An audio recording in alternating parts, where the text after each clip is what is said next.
Solène Niederkorn vous propose FinScale, un éclairage sur l'innovation dans le monde de la finance, de la banque et de l'assurance. Entre paiement, blockchain et trésor, l'émergence de Fipto. Patrick Mollard et Grégoire Andrieux, cofondateurs de Fipto. On sait qu'aujourd'hui, par exemple, il y a plus de 2000 clients corporate qui font des flux sur des corridors un peu complexes en utilisant des technologies blockchain. Donc pour nous, c'était intéressant et qu'ils le font en utilisant des solutions qui sont pas très stables ou en tout cas pas forcément dessinées pour ça. Donc c'est un mot peut-être un peu fort, mais pour l'instant, ça ressemble un peu à du bricolage. Donc pour nous, l'idée, c'était vraiment d'apporter une infrastructure qui permette de faire ça facilement, en toute conformité, et d'apporter de la réassurance dans ce secteur qui en a besoin. Après avoir manœuvré dans les paiements pendant quelques années, Patrick et Grégoire ont décidé de lancer Fipto avec un troisième associé, Bertrand. Réconciliant la problématique des rails de paiement fiat et crypto, Fipto a réellement vocation à devenir une solution de gestion de trésorerie sécurisée qui soit conforme aux dernières réglementations en vigueur. Vous allez découvrir ce qu'offre la blockchain et les cas d'usage dans lesquels s'inscrit cette jeune start-up. Vous allez également comprendre ce qui se cache derrière l'annonce récente de leur nouvelle levée de fonds, notamment le produit, les actifs supportés, la proposition de valeur ou encore l'équipe. Sans détour, nous parlons aussi de la gestion des contraintes de la travel rule, de la gestion du risque, normalement celui de l'absence de retour de fonds dans les paiements sur blockchain ou encore l'avènement des CBDC. J'ai demandé aussi à Grégoire de s'arrêter un peu sur le go-to-market dans ce marché quelque peu chahuté. Bonne écoute à tous!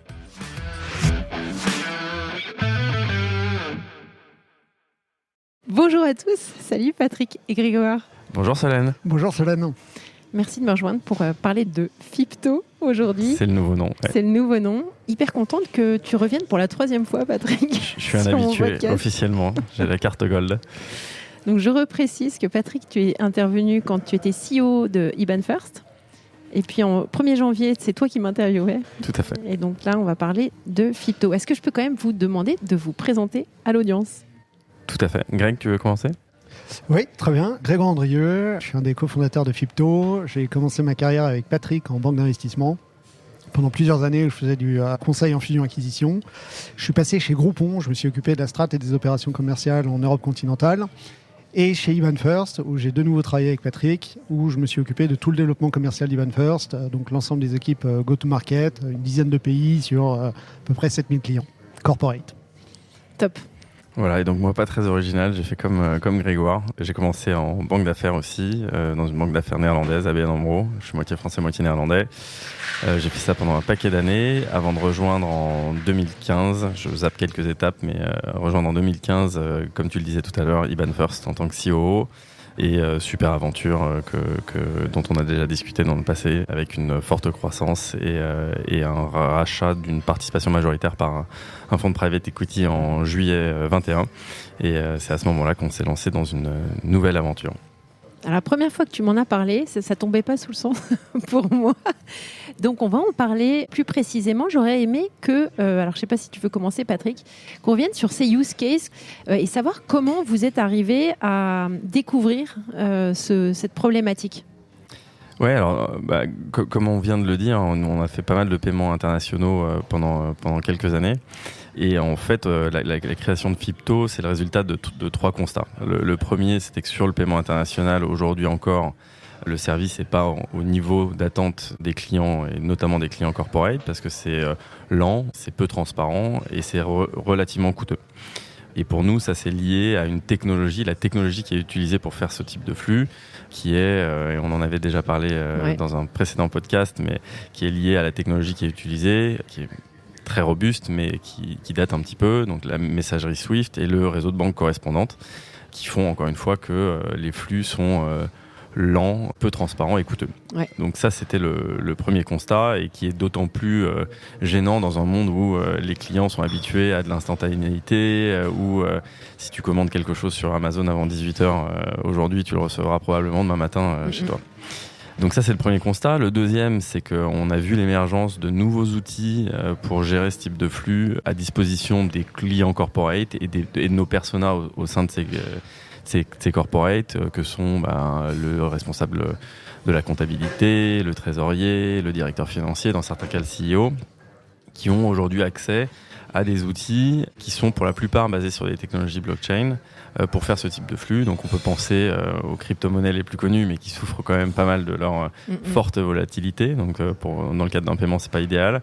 Mais il y a des stablecoins dont on a beaucoup parlé aussi récemment, et on sait qu'il y a près de 90% des banques centrales aujourd'hui qui travaillent sur des initiatives de monnaie digitale de banque centrale ou CBDC en anglais, et donc pour nous c'était intéressant parce que cette technologie-là, elle permet justement de ramener une parfaite transparence dans ce flux, d'accélérer et de réduire les coûts. Donc ça résolvait pas mal des pain points, ou d'ailleurs tous les pain points du premier constat, mais ça amène plein de challenges pour un corporate, parce que comment j'accède à la liquidité pour ce niveau, pour ces nouveaux outils. Donc de manière très pragmatique, comment j'ouvre un wallet, comment je rajoute la couche de gouvernance que les corporates attendent sur ce type de wallet, parce qu'il ne faut pas oublier qu'on vient quand même du monde du paiement traditionnel, donc ils sont habitués à de la multisignature, à pas mal de choses, et aussi des problématiques très corporate de comment je communique l'information financière qui va bien liées à ces transactions pour que mes comptes en fin d'année soient validés par mes auditeurs. Donc ça, c'était super intéressant, et là on s'est dit qu'il y avait sûrement quelque chose à faire pour nous. Et le troisième... Attends, je te fais après on reviendra sur le troisième. Pour ces constats-là, est-ce que vous avez fait de l'approfondissement de marché avec des PME? C'était quel genre de PME que vous avez rencontré?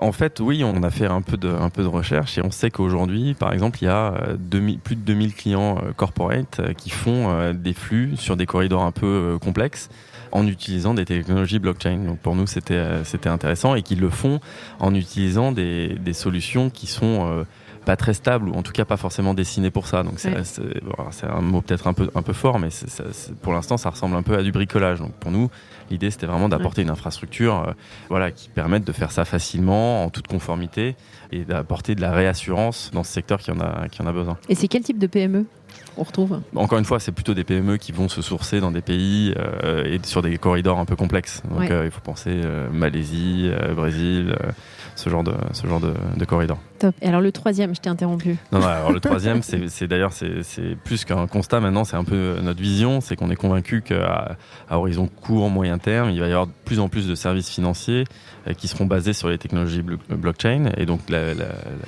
mission qu'on s'est fixée chez Fipto, c'est de faciliter l'accès aux entreprises à ces nouveaux types de services financiers.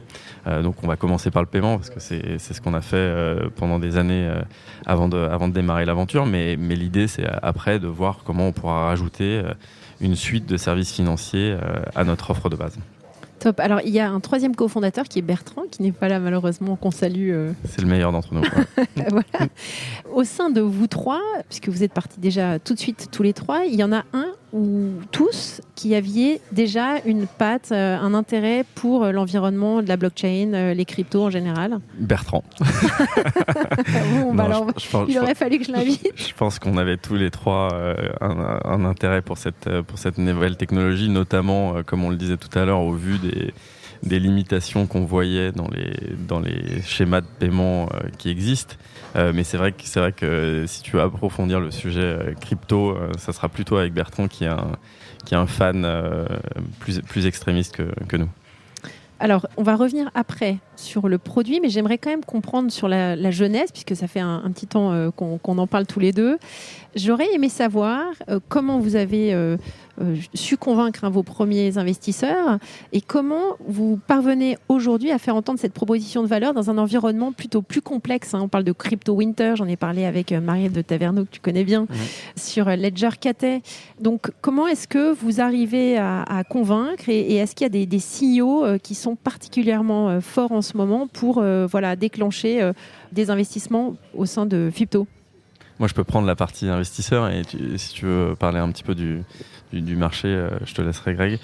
Sur la partie investisseur, je pense qu'on a eu la chance d'avoir des gens qui nous connaissaient bien et qui valorisaient notre expérience passée, notamment notre expérience dans le paiement, pour lancer un projet comme celui-là. Donc c'est vrai que sur la pré-seed qu'on a fait en juin 2022, ça a beaucoup aidé. Je pense que les BA ont investi sur l'équipe et je reste convaincu que c'est d'ailleurs un peu la clé du succès. Donc on a passé beaucoup de temps à constituer une équipe. On est aujourd'hui pas loin de 25, on va être très rapidement 30 et c'était ça je pense le facteur déterminant. Aujourd'hui, on est dans une phase où on a montré qu'on était capable de construire un produit, de constituer une équipe, de gérer des process réglementaires. Donc ça nous a permis de clôturer une deuxième levée de fonds qu'on annoncera quand ce sera plus qui sera officiel. Et qui sera officiel, je pense, au moment où ce podcast sera diffusé. Et dont on est très content, qui est une levée de 12 millions d'euros. Ah, top. Ouais, l'idée par Serena. On te garde quelques petites surprises quand même, sinon c'est pas rigolo. Mais voilà, donc je pense que ça fait partie des critères de décision et on est très content. Maintenant, il reste beaucoup de choses à faire de notre côté. Et en effet, donc pour le secteur, je passe la parole à Greg. Oui, on va te laisser parler quand même. Ouais, merci. Et sur le secteur, de manière générale, je pense qu'il y a plusieurs choses. C'est qu'effectivement, on est dans un crypto winter. Maintenant, nous, on le voit d'une manière extrêmement positive parce qu'au final, c'est la conséquence d'une réglementation qui est en train d'arriver et qui nettoie en fait beaucoup de choses et qui clarifie beaucoup de choses.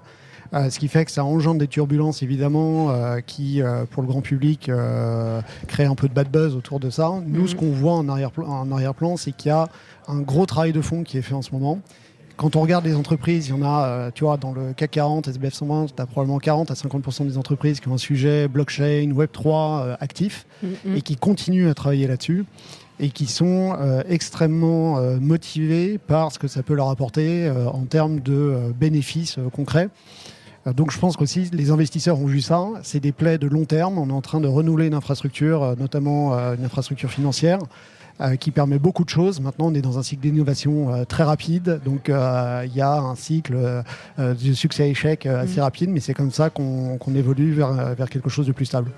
Top. Alors, je vais poser une question. Je pense que ça va t'énerver, Patrick. Mais... je ne répondrai pas. Non. On a parlé brièvement des CBDC tout à l'heure, donc qui seront émis par les banques centrales, qui vont rassurer les acteurs de la finance traditionnelle et donc probablement pourraient devenir un coin de référence vis-à-vis des stablecoins actuellement et pourrait peut-être faire disparaître les stablecoins actuels, je ne sais pas. Est-ce que ça affecte d'une certaine manière votre proposition de valeur ? Pas du tout. Donc tu vois, je réponds avec grand plaisir à cette question. Au contraire, je pense que c'est une partie prépondérante de notre play. On est convaincu qu'en effet, comme tu le dis, l'émergence de ces monnaies digitales de banque centrale, alors à condition qu'elles aient un scope suffisamment large et qu'elle soit vraiment utile entre guillemets, mais au caveat près de ce que je viens de dire, on est convaincu que ça va doper l'adoption et pour nous c'est ça qui compte, sachant que chez Fipto notre objectif c'est de faciliter le paiement quel que soit le sous-jacent. Donc on est agnostique, contrairement à certains autres acteurs du secteur, du sous-jacent qui sera utilisé par nos clients, parce que donc ça c'est le premier point. Et puis le deuxième point, c'est que une CBDC, comme tu le sais, étant liée à un État, ça va rester un enjeu de suprématie nationale et que chacun et chaque État est en train de développer sa propre monnaie sur son propre protocole et qu'il va y avoir des enjeux de change entre ces différents protocoles et c'est un petit peu toute l'idée de Fipto. Donc on est plutôt enthousiaste à l'idée que ces CBDC émergent. Super. Merci pour ce petit panorama secteur. J'aurais aimé maintenant qu'on creuse davantage sur la façon dont vous avez constitué votre produit. Moi, j'ai été à votre inauguration, je ne sais pas si en tout cas la soirée sympathique. Le lancement de Fipto, où il y avait eu une démo produit qui était assez épatante. Donc j'aurais aimé un petit peu que vous nous parliez du produit, de la façon dont, comment est-ce qu'on construit ce genre de produit ? Sans trop rentrer dans les détails industriels. Ouais, en plus, encore une fois, c'est Bertrand qui pourrait le faire. Tu t'es vraiment trompé sur l'interlocuteur. Non, alors, plus sérieusement, le produit, on l'a construit sur la base de trois building blocks. Tu as un premier building block de wallet qui s'apparente du coup à des comptes, avec toujours une patte fiat et une patte crypto. Donc, d'un côté, fiat, on a des IBAN nominatifs multidevises. Et de l'autre, des wallets crypto. On est, comme le disait Patrick, agnostique sur les protocoles utilisés. Le deuxième bloc, c'est la capacité de pouvoir faire des conversions dans tous les sens. Donc de passer de crypto à fiat, de fiat à crypto, de crypto à crypto, de fiat à fiat. Et le troisième bloc, c'est un bloc d'accès aux rails de paiement. Et encore une fois, il y a cette dichotomie entre fiat et crypto, avec d'un côté l'accès aux rails de paiement standard, que ce soit SWIFT, SEPA ou d'autres schémas de paiement locaux, et d'un autre l'accès aux rails de paiement blockchain, parce qu'on est convaincu des use cases du rail de paiement blockchain, qui est un rail de paiement point à point, global par nature, qui est assez extraordinaire. C'est compliqué à mettre en place ce genre d'outils, je ne me rends pas compte. Alors, ça nécessite quoi comme expertise spécifique ? Je commence, Patrick, si tu veux, tu compléteras. La grosse difficulté, c'est de reconstruire un core banking system. Donc, toute l'organisation et l'orchestration des flux au sein de ces différents building blocks et de la capacité de pouvoir connecter un certain nombre de services qui vont être des enablers, entre guillemets, de notre produit. Et de pouvoir faire ça dans un produit qui va être scalable, qui va pouvoir encaisser de la volumétrie en termes de nombre de paiements, de volume de paiement, de nombre de clients, ce qui est essentiel en termes de stabilité de ce qu'on est capable d'offrir. Oui, pour compléter, rien à rajouter sur la partie technique, mais c'est vrai qu'en plus de ça, on est dans un environnement qui est régulé. Donc pour lancer ce type de produit et ce type de projet, il faut être capable de s'inscrire dans des process d'agrément. Et ça, c'est une difficulté supplémentaire dans ce genre de projet. J'imagine. Justement, parce que vous êtes PSAN en France. Exactement, et depuis mars de cette année, donc c'est une étape importante pour nous parce que comme je viens de le dire, c'est clé dans notre capacité à offrir une solution à nos clients. Et d'ailleurs, pour compléter encore la question d'avant, il y a cet aspect réglementaire et il y a aussi les outils qu'il faut mettre en place pour justement être capable d'obtenir ces typologies d'agrément. Donc il faut que le produit soit connecté, comme le disait Grégoire, à des outils qui permettent de faire du KYC, du KYT. Toutes les attendus réglementaires doivent être prévus dans le produit. D'accord. Là, tu me parles du PSAN, mais est-ce que vous, à terme ou peut-être prochainement, vous avez vocation, enfin le souhait d'aller vers des agréments plus traditionnels, TradFi, d'établissements de paiement ou autre ? Oui, c'est un souhait parce que, encore une fois, je pense qu'une de nos missions, c'est de faciliter l'accès à ces services financiers basés sur les technologies blockchain. Mais pour ce faire, il faut unifier le monde du paiement traditionnel et ce qu'on appelle donc le fiat entre guillemets et les monnaies numériques et donc pour pouvoir recevoir du fiat de nos clients ou pour pouvoir leur envoyer idéalement il faut avoir cet agrément d'établissement de paiement, donc c'est un objectif. D'accord. Alors, tu parlais du multisig. Tu n'en as pas reparlé, Grégoire. J'aimerais te remettre dessus, là, pour vraiment avoir une vision globale de votre produit. Comment est-ce que vous allez gérer les droits des différents utilisateurs ? Si on prend une PME qui fait appel à vos services, qu'est-ce qu'elle aura le droit de faire à ses employés ? Quelle sera la couche d'accès ? Oui, alors effectivement, c'est un très bon point. C'est que autour et au-dessus de ces 3 blocs dont je parlais précédemment, on a mis en place tout un tas d'outils qui permettent de répliquer la gouvernance standard en fait du cash management d'une entreprise, c'est-à-dire la capacité de faire du multi-entité, donc potentiellement des filiales avec un groupe, du multi-utilisateur et des droits attachés à ces multi-utilisateurs. Donc typiquement, on peut imaginer dans une société d'avoir un CFO, un trésorier, un comptable. Chacun doit contre-valider certaines opérations en fonction de seuils critiques. Ça, c'est typiquement le genre de règles que vous serez capable de répliquer avec Fipto. Donc, la gestion des limites notionnelles de paiement, multisignature, et tout ça aussi dans un environnement dans lequel la donnée est assez clé, c'est-à-dire qu'on est capable de valoriser chacune des transactions dans la plateforme, ce qui est absolument essentiel, notamment pour toutes les opérations taxes, compta, qui sont assez clés au sein des entreprises. Alors, la compta, est-ce que vous vous connectez à des outils comme Cryptio ? Alors nous non, en perso, parce qu'on a aussi beaucoup d'opérations en interne qui sont pas on-chain et du coup on avait regardé ces différentes solutions et ça couvrait pas l'intégralité de notre besoin. Par contre, nos clients auront probablement vocation à travailler avec ce genre d'acteurs et du coup on est en contact avec ces différents acteurs. D'accord. Est-ce que vous avez déjà des clients ou c'est encore en mode en bêta ? Non, tu peux nous faire du name dropping, Grégoire ? Alors, je ne ferai pas de name dropping parce qu'on est, on a un ADN de financier, donc on est extrêmement prudent et très soucieux de la confidentialité de nos clients, surtout ces opérations financières. La plateforme est en prod, donc il y a des clients dessus. Aujourd'hui, on a une petite vingtaine de clients qui s'onboardent sur des use cases assez variés. On a du treasury management, de l'investissement, donc la diversification de trésorerie d'entreprise en crypto et du paiement international également sur des corridors exotiques dans lequel le rail de paiement blockchain est extrêmement pertinent parce que c'est le fameux rail de paiement point à point qui évite d'avoir une multitude d'intermédiaires qui coûtent très cher et qui font que le settlement est extrêmement long. Et des clients qui ne sont pas qu'en France, c'est ça l'avantage. Alors, comme le disait Patrick, on a quand même un sujet de réglementation. Donc tu peux pas onboarder n'importe qui, n'importe où. Aujourd'hui, on se focalise sur l'Europe. Donc d'avoir les agréments, alors avec MiCA, avec un établissement de paiement qui pourront être passeportés partout en Europe continentale. On se focalise également sur les États-Unis. On pense que c'est un play de long terme. Aujourd'hui, il y a beaucoup de sujets sur réglementation aux États-Unis, mais on pense que ça va converger et qu'il faut être là assez tôt. Et puis, une fois qu'on aura ces deux grosses zones géographiques, on pourra penser au reste, notamment sur les sujets exotiques où on réfléchit déjà à s'étendre. Top. Alors toi, tu es CRO, hein ? Absolument. Ok. Ouais. Alors c'est quoi votre stratégie go-to-market ? Je m'adresse à la bonne personne. Ah, là, tu t'adresses à la bonne bon. personne. Là, c'est bon. Là, je suis dans mes marques. Zone de confort. Ouais, exactement.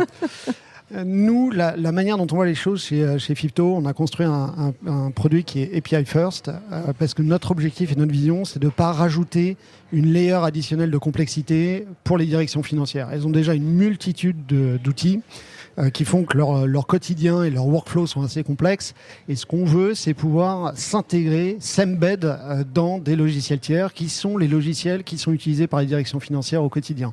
Je pense au Treasury Management System, au ERP, au logiciel DRAP Automation, qui sont les logiciels utilisés au quotidien. Et c'est là-dedans qu'on veut permettre en fait d'améliorer la couverture et de pouvoir traiter au final n'importe quel type de devise, qu'elle soit fiat ou crypto. Donc on est vraiment sur un go-to-market indirect. D'accord. Alors, tu parlais tout à l'heure des différents actifs que vous supportiez. Vous étiez agnostique. Ça veut dire que n'importe quel token ? Non, il y a un processus de sélection quand même qui pourrait être... Voilà, bon bref, c'est quoi votre processus de sélection ? Non, encore une fois, comme le disait Grégoire, on est dans un environnement réglementé, donc on fait évidemment attention. Et puis de nature, comme le disait Grégoire aussi, on est assez prudent parce que c'est un monde qui est, comme on le disait tout à l'heure, en construction. Donc on sélectionne les protocoles et les monnaies digitales qu'on veut faciliter d'abord par la demande des clients, évidemment. On teste ça. Et ensuite, on a un approval par la conformité en interne qui vérifie que ce ne sont pas des monnaies digitales qui favorisent l'anonymité. Ouais, c'est ça. Comme le Monero, par exemple, qu'on ne fera pas. Et voilà. Et donc, on a un processus de sélection un peu strict pour le moment. On veut s'assurer que ça fonctionne, que ça répond à une attente client. Et on verra pour étendre plus tard. Vous avez quoi donc ? USDT, USDC ? Alors on a une dizaine, USDT, USDC sont en effet dedans. Les classiques. On a les classiques BTC, ETH, Matic, Sol, ADA, AVAX, voilà. D'accord. Vous m'écoutez quand même de temps en temps et vous savez que j'aime le réglementaire. Je voulais parler de Travel Rule. Est-ce que tu pourrais peut-être réexpliquer aux auditeurs ce que c'est que la Travel Rule et savoir comment vous comptez vous l'appliquer ? Oui, alors déjà, je pense que chez Fipto, on a vraiment à cœur en fait la compliance. Pour nous, c'est absolument clé. On est convaincu que les sujets crypto, l'adoption des sujets crypto va passer par la réglementation et du coup, on fait extrêmement attention à ça. Donc la Travel Rule, c'est assez essentiel. C'est la capacité en fait de transmettre les informations de l'émetteur et des bénéficiaires dans le paiement. Donc pas juste le paiement, mais de faire transiter l'information, identité, numéro de compte, nom, prénom, qui sont des choses tout à fait standards dans le paiement fiat, qui le sont moins dans le paiement crypto, mais qui arrivent en 2024-2025. Nous, la manière dont on voit les choses, c'est qu'on va le faire en utilisant un partenaire tiers qui va permettre l'échange entre VASP, notamment une boîte comme Nota Bene. Mais nous, d'ores et déjà, en fait, dans notre système, on a prévu le fait de pouvoir récupérer cette information dans la manière dont on renseigne les bénéficiaires et de faire les checks nécessaires avant d'émettre ou de recevoir les paiements. Donc c'est vraiment quelque chose qui est natif chez nous parce qu'on considère que c'est un élément clé de l'adoption. On sent l'ADN. Hein. Exactement. On anticipe les attendus réglementaires futurs. Bon, alors comment vous allez vous prémunir de l'absence de retour de fonds dans les paiements sur la blockchain ? Je rentre dans le détail. Vaste sujet. Et Greg, je te laisse aussi là-dessus. Bon, alors, c'est un bon point. Déjà, je pense que le premier truc, c'est de voir que même dans le paiement fiat, c'est très compliqué. Une fois que le paiement est parti, de récupérer ces fonds, c'est souvent très compliqué. Nous, on l'a vu d'ailleurs de par nos expériences. Et ça dépend essentiellement du bon vouloir du bénéficiaire, indu, entre guillemets, de vous renvoyer les fonds. Au final, sur la blockchain, ça se passe à peu près de la même manière. Donc, la première règle, c'est d'être extrêmement vigilant dans la manière de renseigner ses bénéficiaires et de renseigner ses paiements. Donc, on revient sur tous les sujets de gouvernance du cash au sein des plateformes et de principe d'avoir plusieurs personnes qui valident et contresignent les paiements. C'est au final des pratiques standards, mais qu'il faut appliquer. Exactement, le B.A.B.A. Ce que la plateforme prévoit. Et c'est vrai qu'après, il y a d'autres bonnes pratiques de faire des penny tests pour s'assurer qu'on envoie bien aux bons bénéficiaires. Mais comme le disait Grégoire, je pense que c'est relativement similaire à ce qui existe aujourd'hui dans le monde traditionnel. Top. Alors, j'avais une dernière question, c'est les monnaies programmables. On en parle, c'est un peu à la mode. Je voulais savoir si pour vous, ça représentait une certaine opportunité ou pas forcément. Nous, ce qu'on a l'habitude de dire, c'est qu'on est sur la partie immergée de l'iceberg, ou émergée de l'iceberg d'ailleurs plutôt, aujourd'hui, en essayant de faciliter l'utilisation des monnaies digitales sur un use case qui est le paiement et de faire une jonction avec le monde traditionnel. Mais pour l'instant, on n'utilise pas beaucoup de la technologie blockchain. Il y a, comme tu le dis, beaucoup de choses à faire par la suite en utilisant les smart contracts et en exploitant cette partie de la technologie et qui a des cas d'usage assez intéressants. On peut penser notamment à l'orchestration des paiements, l'automatisation de certains paiements dans le cadre de trade finance ou ce genre de choses qui sont des sujets super intéressants avec des marchés gigantesques et beaucoup de potentiel. Mais bon, pour l'instant, on a déjà pas mal de boulot sur la première partie. Top. Alors, votre levée de 12 millions que vous avez annoncée il y a 2 jours, c'est ça? Ça dépendra de quand tu diffuseras, mais... Plus ou moins. Plus ou moins. Où est-ce qu'elle vous emmène? Alors l'objectif, c'était ce que je disais au début de l'enregistrement, c'est on a développé la solution. Aujourd'hui, il faut qu'on accélère sur l'ajout de features, donc de développer de plus en plus notre produit, et sur la commercialisation du produit en Europe notamment. Donc il faut qu'on construise nos équipes marketing, sales, pour générer du revenu en France. Et en Europe. Et donc ça, c'est un des grands objectifs de cette levée. Et l'autre objectif, comme le disait Grégoire, c'est de préparer une entrée aux États-Unis, qui est un marché complexe, mais avec un potentiel très fort. Aujourd'hui, qui connaît pas mal de rebondissements réglementaires, donc c'est le moins de le dire. Et donc, on cherche à préparer ce marché pour une entrée le plus rapidement possible, mais en tout cas, quand on sera prêt, encore une fois, c'est plutôt une préparation d'un point de vue réglementaire. L'objectif et le focus pour nous, c'est l'Europe et le développement commercial en Europe. Sachant que vous avez des ressources en interne extrêmement compétentes sur le go-to-market aux US. Exactement, à qui tu as déjà parlé. On salue bien. Exactement, on salue Vincent. Mais c'est vrai que dès le départ, on avait cette idée, et donc on a des ressources et des compétences en interne pour regarder ce marché de manière sérieuse. Parfait. Bon, eh bien écoutez, on s'est tout dit. C'était extrêmement rapide et agréable, comme à chaque fois. Bon, on va poursuivre au cours d'un déjeuner. Et avant qu'on se quitte, est-ce que vous voudriez pas nous recommander quelque chose? Alors, on a préparé un peu le truc avec Greg parce qu'on lit jamais. Donc une BD. Voilà, exactement. On hésitait à recommander un film du coup, mais moi, sur les recommandations d'Edouard Mandon, que je cite au passage, j'avais lu Shoe Dog de Phil Knight, que j'avais trouvé très intéressant sur la création et le développement de Nike, qui est une marque en plus que j'adore. Donc je recommande chaudement ce livre. Et moi, de mon côté, je suis un gros fan de rugby et il y a un livre que j'ai beaucoup aimé qui s'appelle Legacy de James Kerr, qui est en fait un livre qui explique comment les All Blacks, qui est l'équipe néo-zélandaise, arrivent à avoir un taux de succès de 80% depuis à peu près un peu plus d'une centaine d'années maintenant dans le rugby. Et c'est plein de leçons de management hyper intéressantes qu'au final, moi, j'essaye d'appliquer un peu, ou j'ai essayé d'appliquer, qui sont autant de bonnes idées pour gérer une équipe. Ouais, et qu'on essaye d'appliquer chez Fipto, notamment, vraiment sur la partie constitution d'une équipe et d'un esprit d'équipe, ce qui nous semble essentiel pour la réussite. J'ai fait un épisode avec Romain Vidal et Sarah Jalot sur Teampack Ventures où on parle justement de toutes les valeurs du sport dans l'entrepreneuriat. Tout le côté positif qu'apporte le sport à l'entrepreneuriat. Ça fera l'objet d'un prochain podcast. Exactement, ouais. On parlera de ce bouquin, du coup. Merci à tous les deux, trop sympa. Merci à toi. Merci beaucoup. À bientôt. Au revoir. Merci à tous pour votre écoute. Je suis ravie d'avoir partagé ce moment avec vous. N'hésitez pas à me contacter sur Twitter ou LinkedIn pour me faire part de vos commentaires ou de vos réactions. Et je compte sur vous pour noter cet épisode sur vos plateformes de podcast préférées. À la semaine prochaine.